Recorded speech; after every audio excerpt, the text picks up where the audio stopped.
Well, God bless you. Thank you so very much, everyone. Thank you for joining. Thank you for being a part of the broadcast. Thank you for sharing in your kingdom journey right here on Kingdom Voice. My name is Apostle Lance Bellany, and as always, it is my pleasure to have you join in with us, to be a part of the broadcast, to share your thoughts and your insights and your journey experiences as we journey together into the kingdom. And I am absolutely thankful that you are here with us today and to be a part of this continuing journey into the kingdom of heaven. And for those of you that may be joining for the first time, you'll hear me talk about the kingdom of heaven not as a religious experience, but as a life experience.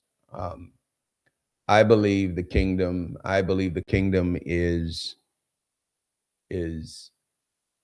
expansive. I think the kingdom is well beyond any type of religious experience that we've learned to recognize. I believe the kingdom is life itself, and I believe that the creator of all these things that we know as life here on this planet, in this solar system, in this universe, um, I believe the creator controls all of that. And as such, there is this sense of righteousness, this sense of equity and balance that governs this life experience that we have. I believe that it governs that, and there are things that are pertinent to human life that is important: justice, righteousness, holiness.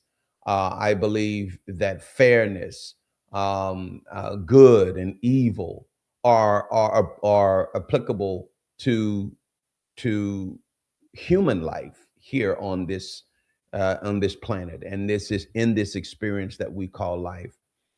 And I think for many people, and many people that are of a kingdom persuasion, we're all evolving into a greater understanding of who this creator is. And I am a huge advocate that this creator is reflective in what they created. Not everything, they are beyond what they created, but certainly what they created is a reflection and has insight and provides insight into who they are. And I know that that gets to be a little bit more nebulous for people, but I think it's important for us to understand that we don't know, not in the least little bit, all there is to know about the creator of all things.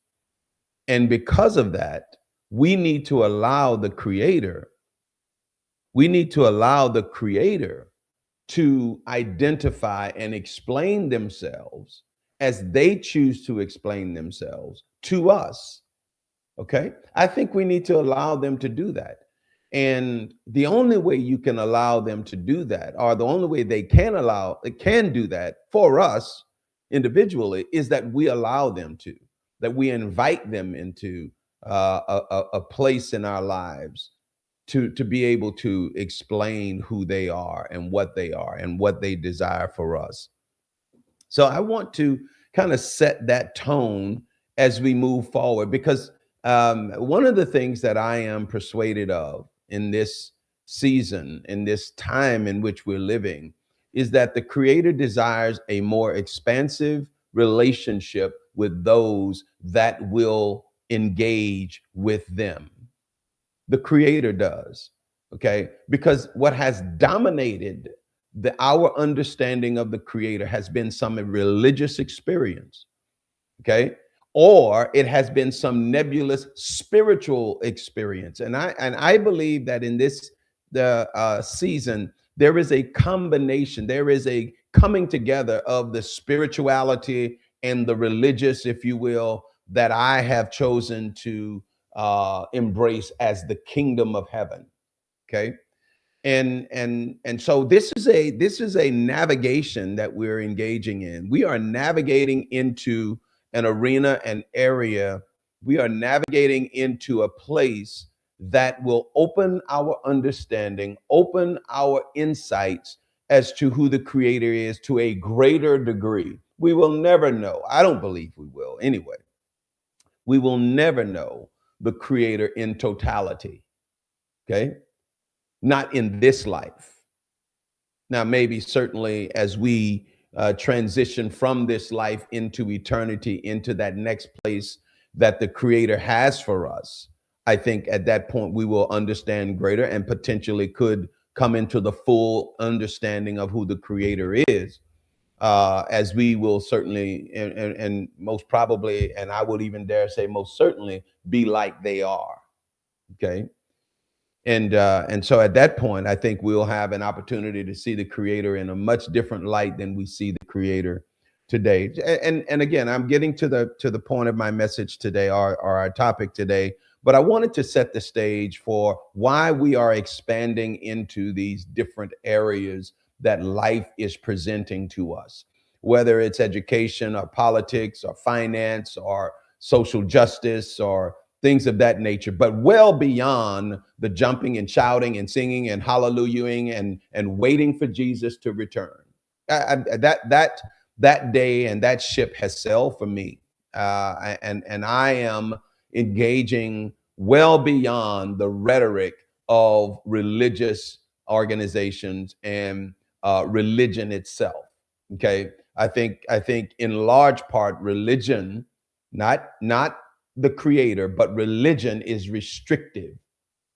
And you've heard me, if you watch this broadcast for any length of time, you've heard me lament on these things of how religion just restricts us in our understanding of the creator, all the while telling us that they have all that he or they are, right? All that the creator is. Religion knows all that the creator is, or all that the creator wants us to know.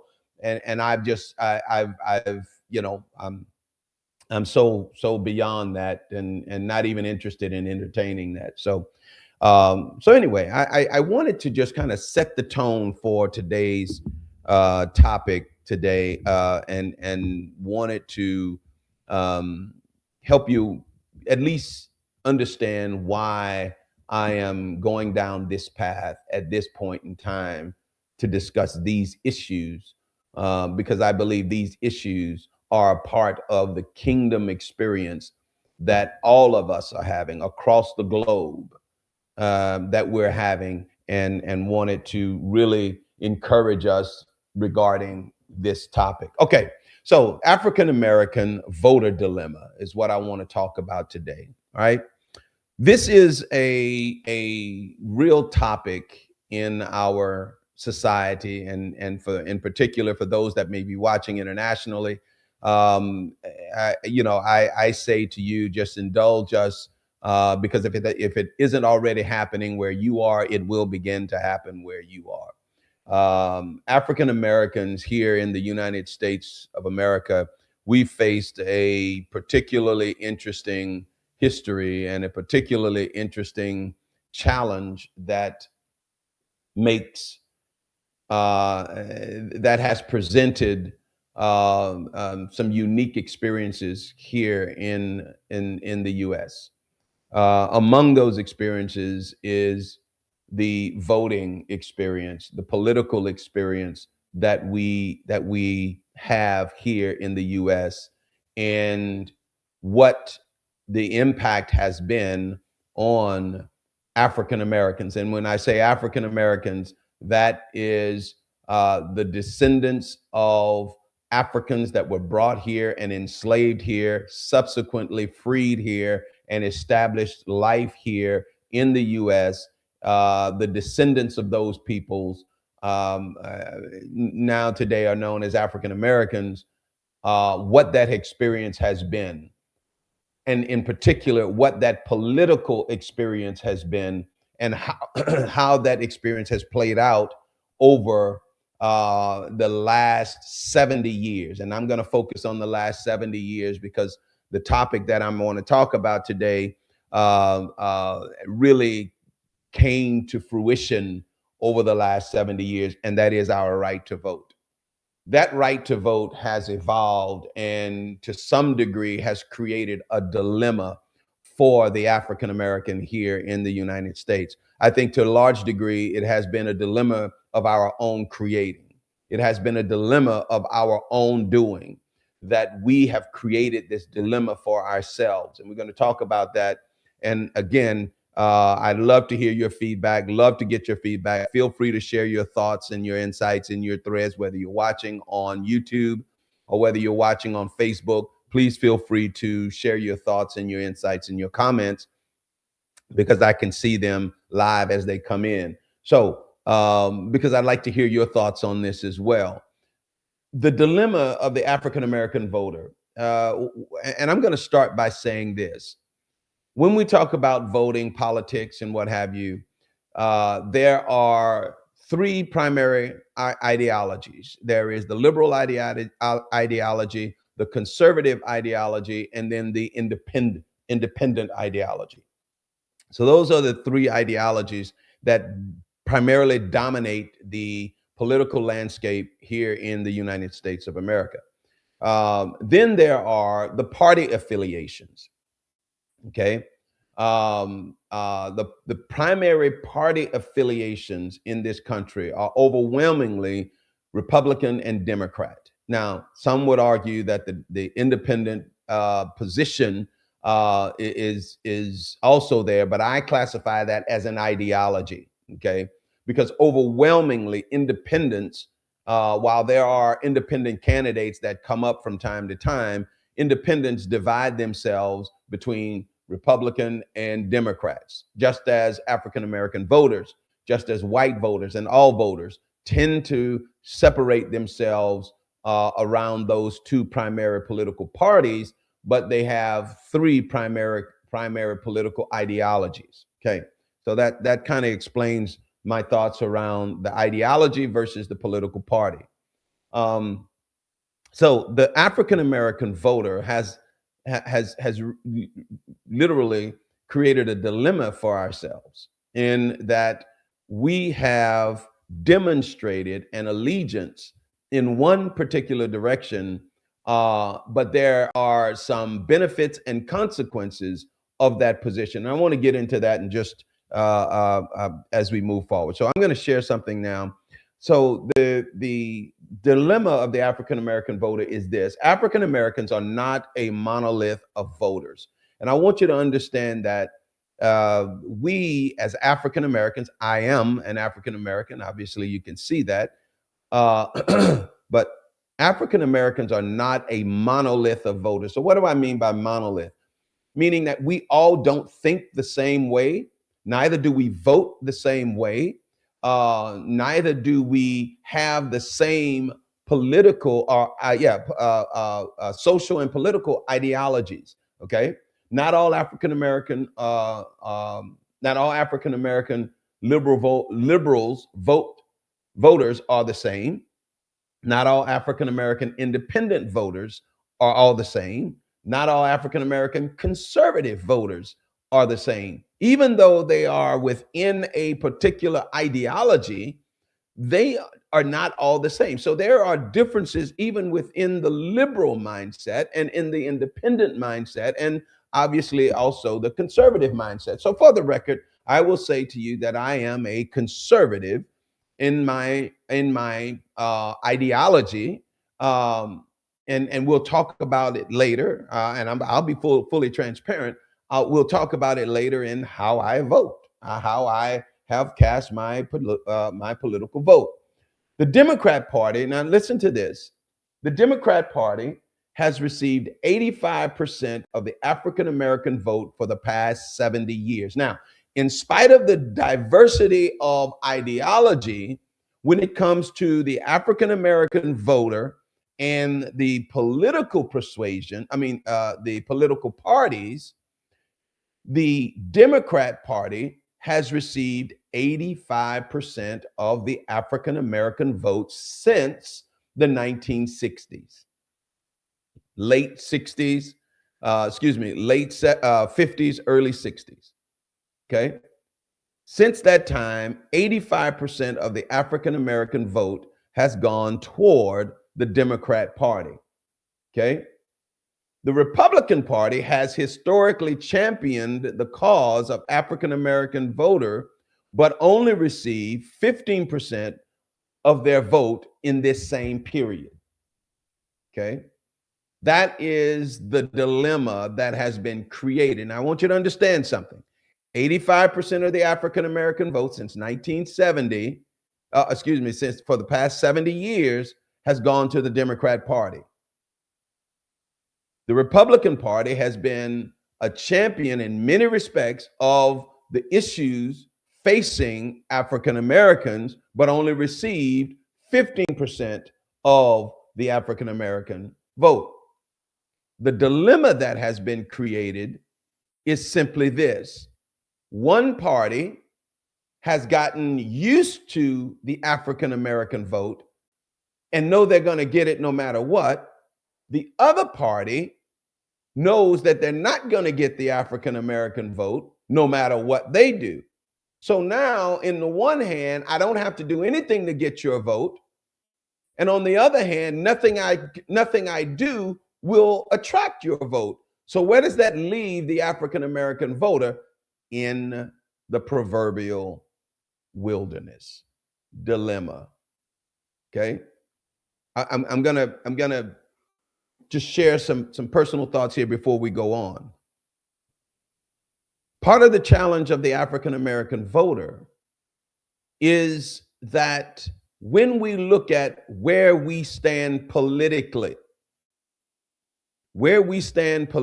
in this day and age, and we look at some of the things that have been championed in and supposedly on our behalf, yet many African Americans will tell you that we are nowhere near where we should be. But yet, when you look at some of the things that have been done, quote unquote, on our behalf, has it benefited us, or was it just a feel-good type of endeavor that was to give us a pacifier or appease us, but the real impact of those things were never going to deliver what they promised to deliver?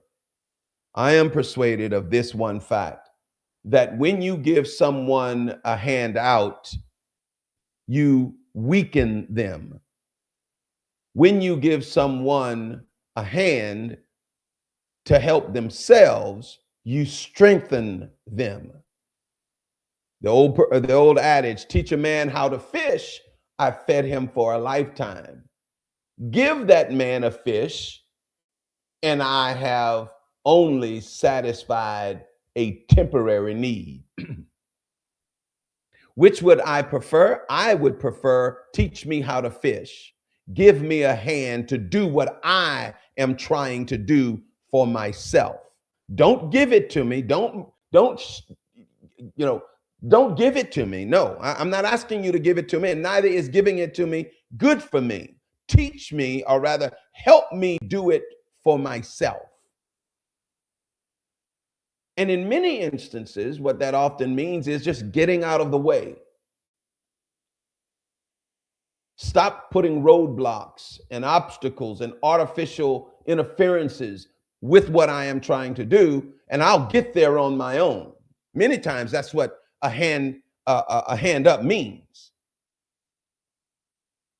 as opposed to a handout, the proverbial handout. Now, the euphemistic handout, which says, don't worry about it, here, take this, do this. And now the end result of that handout is nowhere near as effective and impactful in a positive sense the way a hand or a hand up would be for the African American community. And some of the examples of that, and probably one of the most devastating examples of that, was the Great Society programs, the welfare program that was supposedly helping the poor and the needy. And a lot of times when people talk about that in political circles, they immediately think about the minority community. And during the early part of this period of 70 years, that primarily was the African American community. Now, in this day and age, they call it the minority community, or the community of color, as they like to phrase it.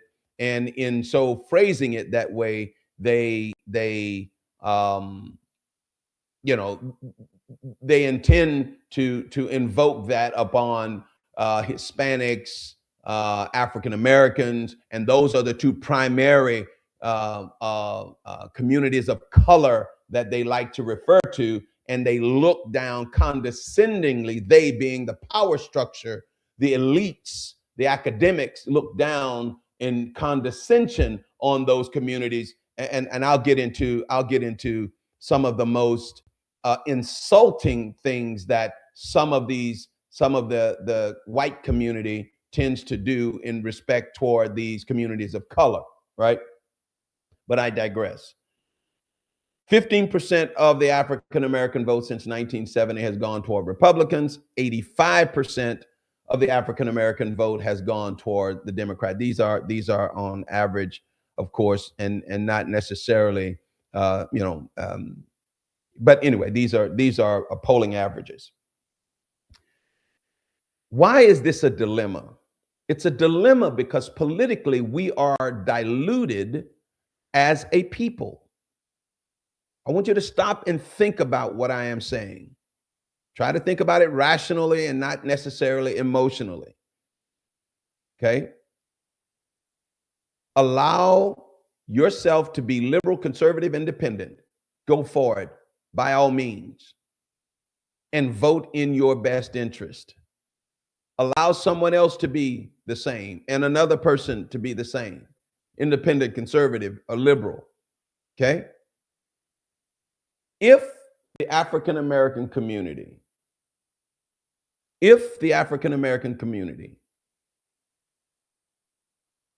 were to allow themselves to vote according to, or to participate in the political process according to the convictions of each individual person. And I know people will say, well, they have that right. Sure, we have that right. But look at what the outcome has been. We have voted 85% in one direction.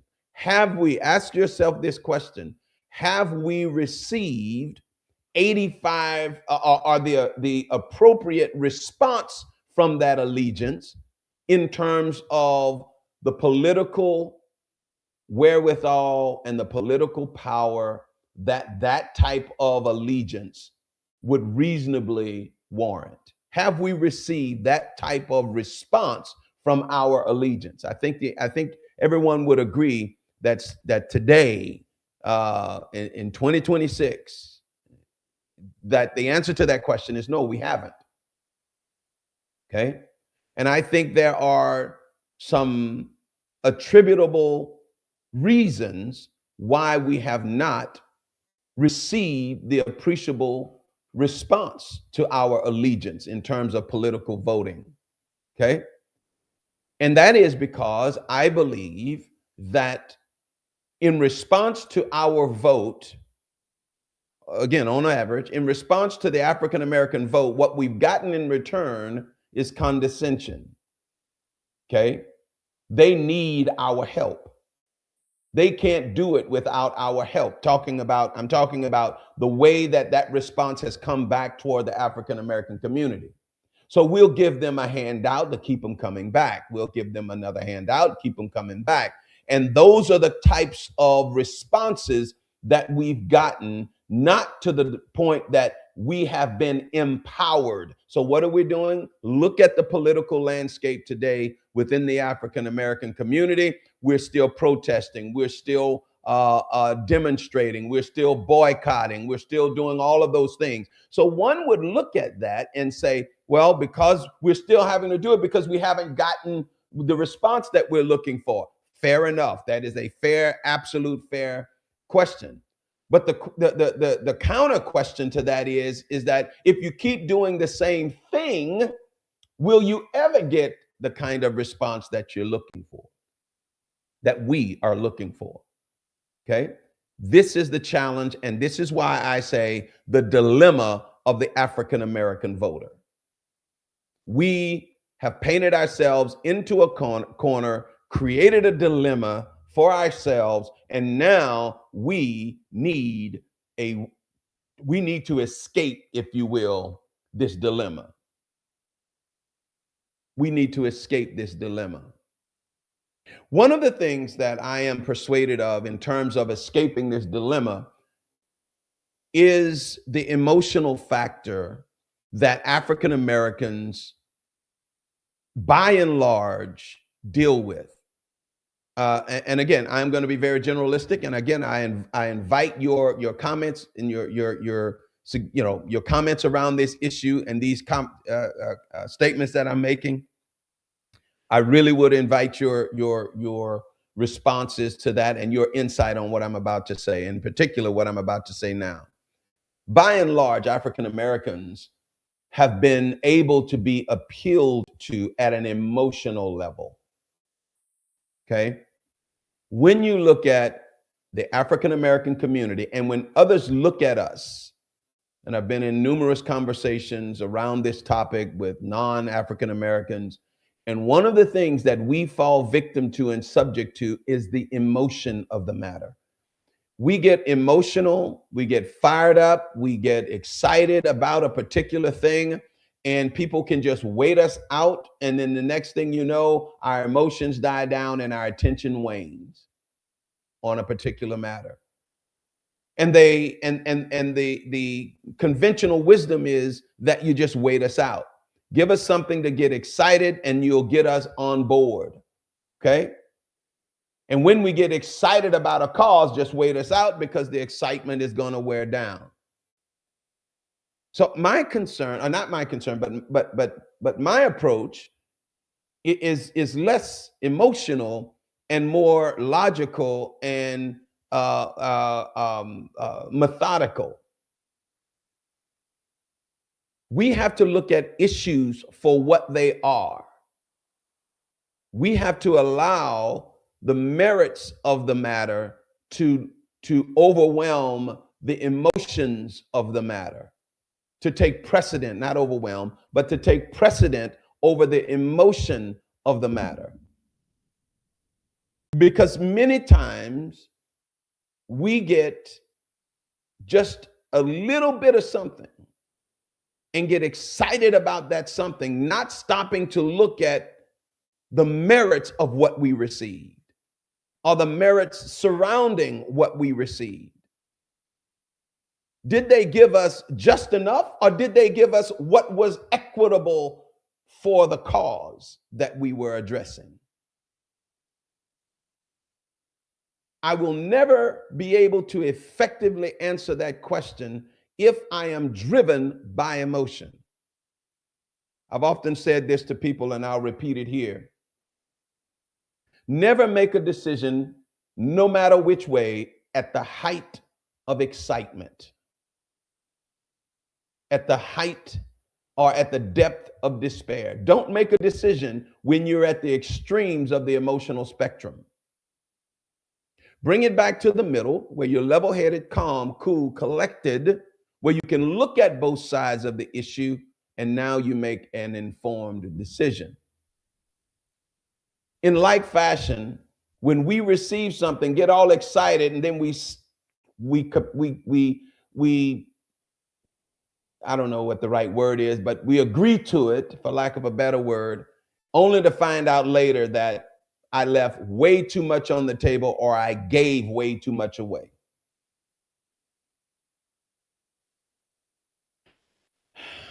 So when we look at the dilemma that we're in, the question becomes, how do we get out of that dilemma? How do we begin how do we begin to truly diversify our vote? I am convinced that until we become more 40-60, 55-45, until we become somewhere in that range, we will continue to find ourselves in this voter dilemma. Okay. we will continue to find ourselves in this voter dilemma and in this political wilderness. Okay? Here is how the statistics have broken down the African American vote. And I want to point out an interesting dichotomy in this situation that we find ourselves in. The table on the right shows the ideology that I just mentioned: liberal, conservative, moderate, or independent, or other. Right?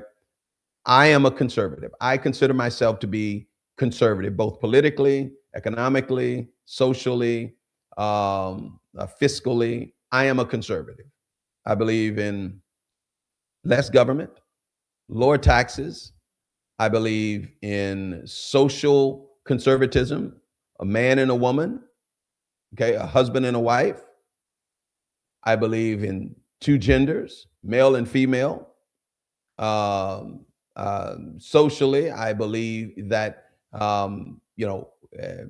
African Americans deserve the right to vote, earned that right to vote, inherited that right to vote.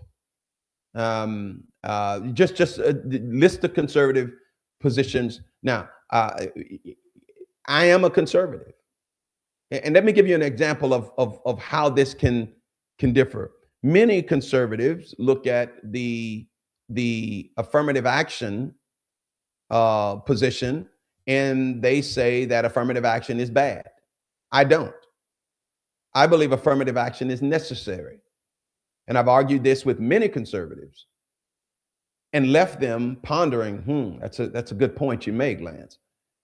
And the point that I make around the affirmative action argument is they want to say that, well, the government doesn't need to. Yes, I think in where we are in America today, the government does still need to address this affirmative action issue.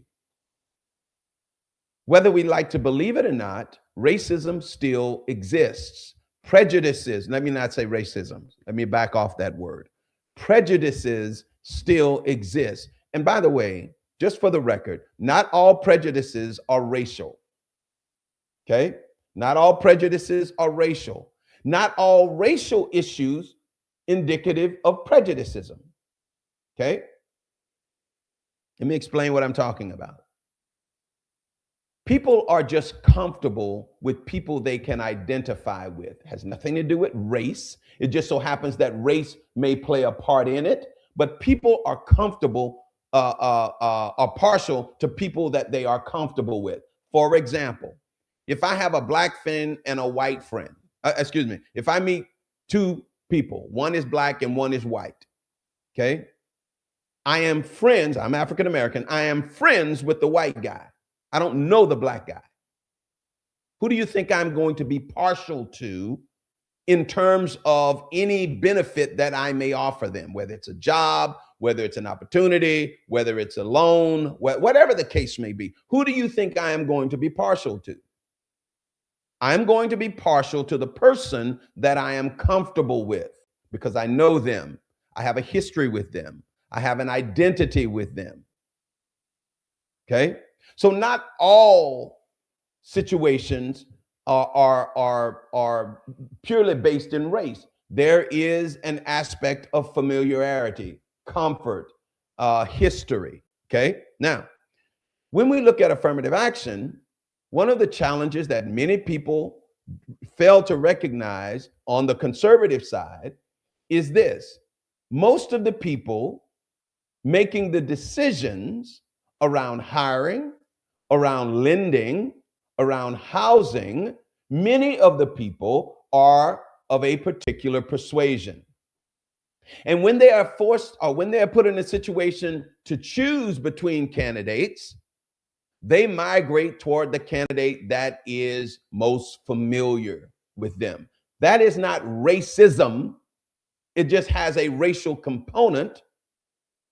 And that racial component is often mistaken as racial or racism, when in fact it is simply familiarity, comfort, shared history, and so forth. Okay? And this is where the conservative argues the fact that I'm not a racist, but wait a minute, no, you're not a racist, but you have to acknowledge the fact that your choices are in part based on your familiarity with the race of the person that you chose. That's how I'm splitting between racism and just preference, history, and a shared identity. So this is why affirmative action is still needed, because the people making the choices overwhelmingly represent the Caucasian side of the equation. The people that would like to enter into that overwhelmingly represent the African American side of the equation. And if I cannot avoid the familiarity and the history and the shared identity piece, I need to implement standards and regulations that say, no, you will have X, or you will have representation from the minority community in your organization. That doesn't mean I hire the first or any African American or loan any African American, what have you, to address that issue. They're qualified and they meet the criteria, and so you extend to them that which they are requesting in this situation. There was a massive departure from what we're talking about, but I felt it important to just explain how conservatives like myself sometimes differ from the standard conservative position. And I just thought I'd give that example. But anyway, back to the point at hand. So African Americans self-identify to a rate of about 55% as liberal, 45% as conservative, okay? And somewhere between 20 and 30% as independent. So you can see we are evenly distributed across the ideological spectrums of the political landscape. Look at how we break out from a voter standpoint. What you see on the calendar, I mean on the screen, is how we voted, the black vote for president from 1936 to 2020. Look at the blue on your screen. The blue on your screen shows that 71% of African American vote went to the Democrat Party. In 2020, 92% of the African American vote went to the Democrat Party. We painted ourselves into a corner, created a dilemma for ourselves, and now we have to get out of that dilemma. Otherwise, we'll never change our political status in this country. The blue party doesn't have to do anything to get our vote. Nothing at all. We're going to give it to them. And in return, they're going to give us just enough to keep us coming back the next 4 years to get that vote. The blue party doesn't have to do anything to get our vote. And whenever you give something away, you get very little in return. Now the question becomes, how do we, as a party, persuade the blue party that our vote isn't to be given away anymore? That's where our political scientists of African American persuasion need to step up and offer these types of academic and elitist, if you will, arguments. I don't think, and this is me having seen now, I guess I became politically engaged back when Bill Clinton was president. That's when I really became politically engaged. I was a young adult, married at the time, with a family. I had just started my family, and that's when I really became politically aware. And that's when I began to understand my political persuasion or my ideological persuasion. And I have to admit that I was always conservative. I never was Democrat, albeit I was raised in a family that was dominated by a Democrat ideology. My father was a staunch Democrat, okay, but he was as conservative as you would imagine.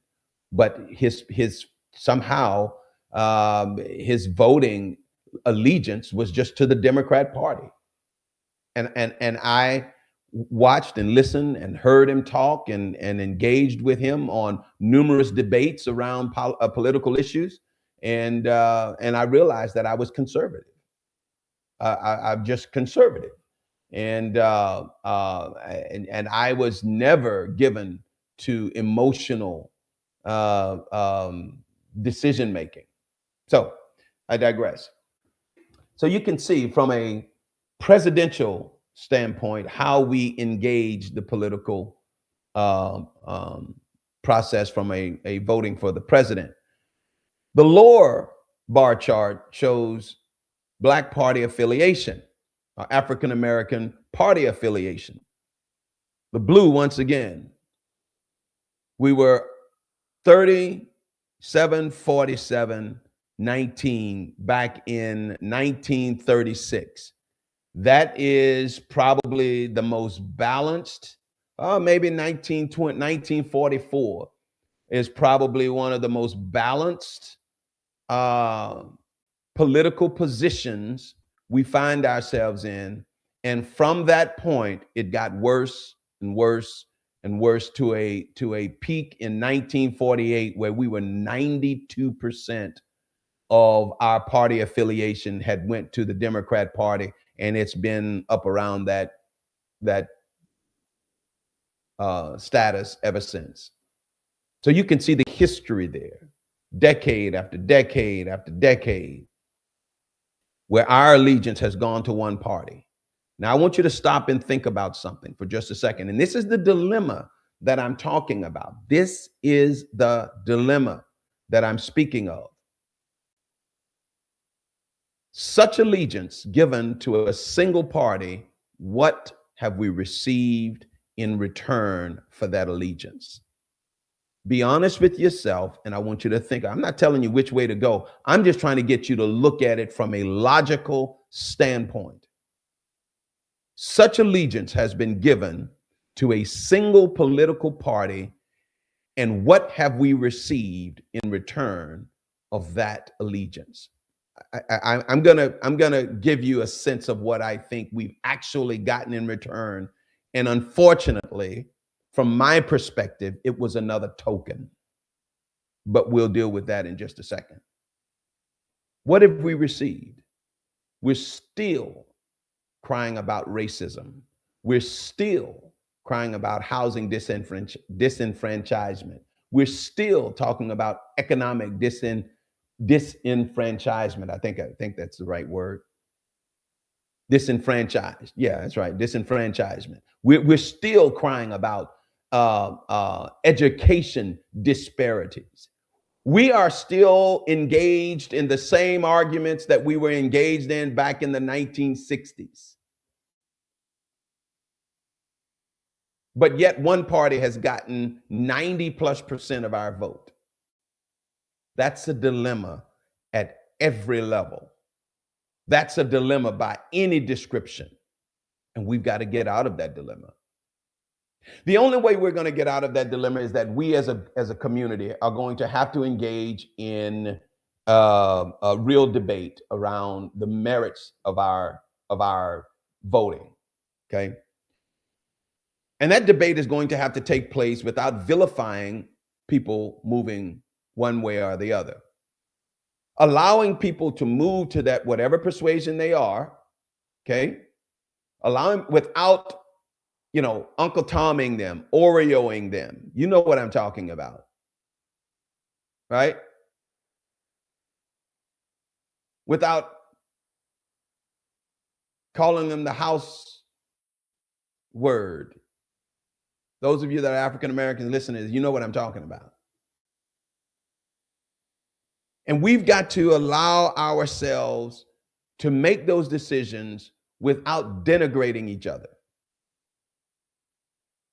Caucasians do, Asians do, Hispanics do.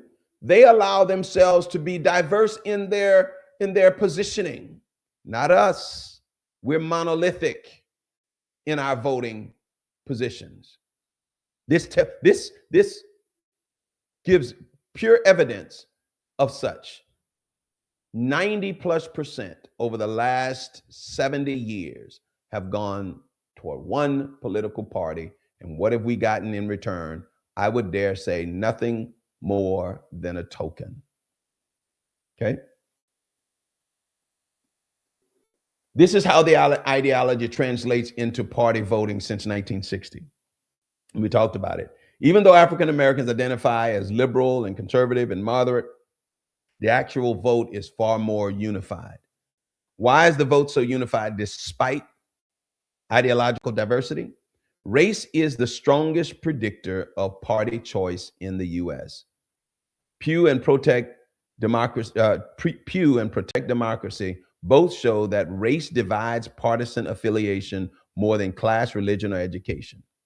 Race. Because we are Black, we vote Democrat. That's what that says. You're Black, you vote Democrat. No other ethnic group suffers from that expectation. None. Everybody is allowed to choose the voter that you want. Choose the party that you want, that you best identify with. So if you're telling me, and again, I will capitulate that, okay, Black people identify with the Democrat Party. What have we gotten in return? You're still screaming in the streets, Black Lives Matter. You're still screaming in the street, hands up, don't shoot. You're still screaming in the streets about ICE. You're still screaming all of those things, yet pledging your allegiance to one party. I'm not buying the idea that I'm just not buying the idea that one party is the savior of the Black community. I'm not buying it. So if you're telling me we just hadn't gotten enough from them yet, I'm telling you, I don't think we ever will get enough from them. It just doesn't work that way. And we've demonstrated that for 70 years.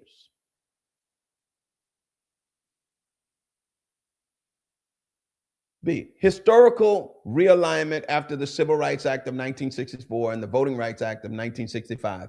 Black voters shifted decisively to Democrats. You know what happened during the 64, 65 Voting Rights Act and Civil Rights Act? That was the Great Society program. That's when the welfare program and the welfare state began to emerge. And because we were decisively poor back then, I mean, it was obvious we were much, much more impoverished than others. We gravitated toward that welfare state to the tune of the destruction of the Black nuclear family. I did some research one time, and the rate of marriage among African Americans was decisively higher prior to the Great Society program. Okay. African Americans were marrying at the rate of about 85%. Okay. African American children were born decisively to two-parent homes. Since the Great Society programs, the welfare state, in 2026, 75% of all African American children are born to single mothers. 75% have no daddy in the home. Just indulge me here for just a few minutes, and we'll begin to wrap this up. 75% of our young babies, African American boys and girls, are born to no daddies in the home. That is horrendous.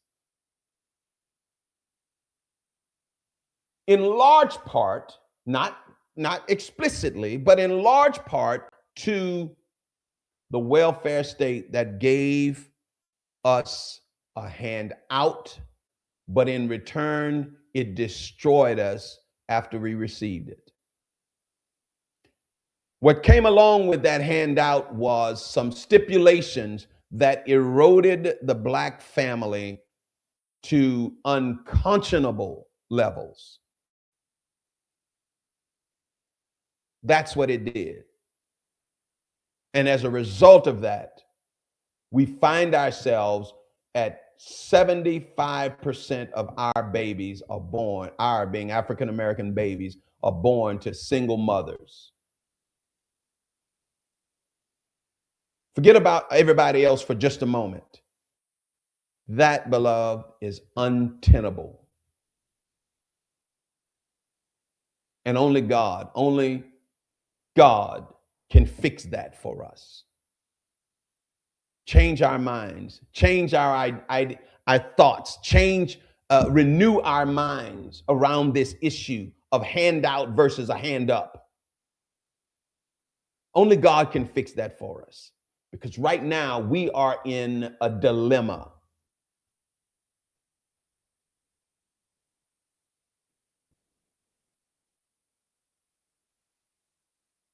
Policy alignment. African Americans overwhelmingly prefer Democratic positions on civil rights, voting rights, criminal justice, social safety nets, healthcare. Now let's talk about these as we get ready to close. I got just a few more minutes. Civil rights. That's a good thing. But look at what has happened to civil rights now. Now we have transgender rights, homosexual rights, same-sex marriage rights. We have everything has been wrapped up around civil rights. And who's gotten pushed out into the margin? African Americans. Because now they want to wrap my civil rights with homosexual rights, with lesbian rights, with transgender rights, and all of these other things that I find absolutely unacceptable to me. Yes, I said it. I find those things to be unacceptable. Yet, in order for me to engage with you on civil rights, Democrat Party, I have to accept all of these other things that you've wrapped up into civil rights. And now the focus on my core issues have gotten marginalized and gotten pushed into the margin. Voting rights. I don't know why voting rights has been a Democratic position, because it has been the Republican Party that really championed voting rights for African Americans. I don't know how history now and African American sentiment believes that voting rights is a Democrat issue. The Emancipation Proclamation, that was a Republican initiative, if you will, that gave us the freedom. It was Southern Democrats that stifled and put in poll taxes and put in all of these things that put in the Jim Crow laws. It was Southern Democrats that did that.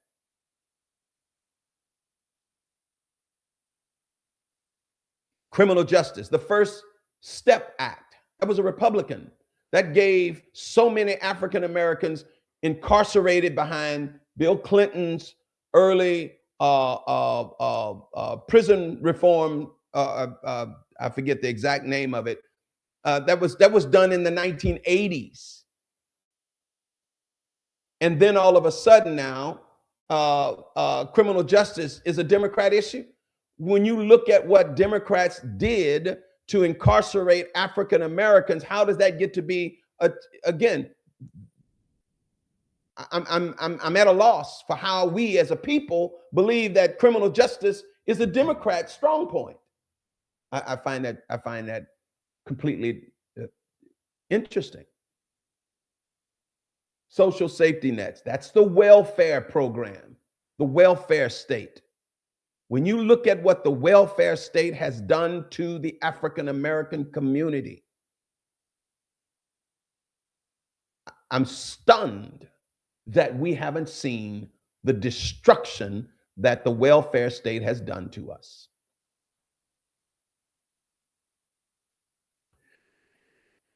And finally, healthcare. Um, that's really not a black issue. That's just a poor, yeah, well, not poor, middle class issue. I just wanted to kind of highlight the dilemma that African Americans, and in particular the African American voter, finds themselves in.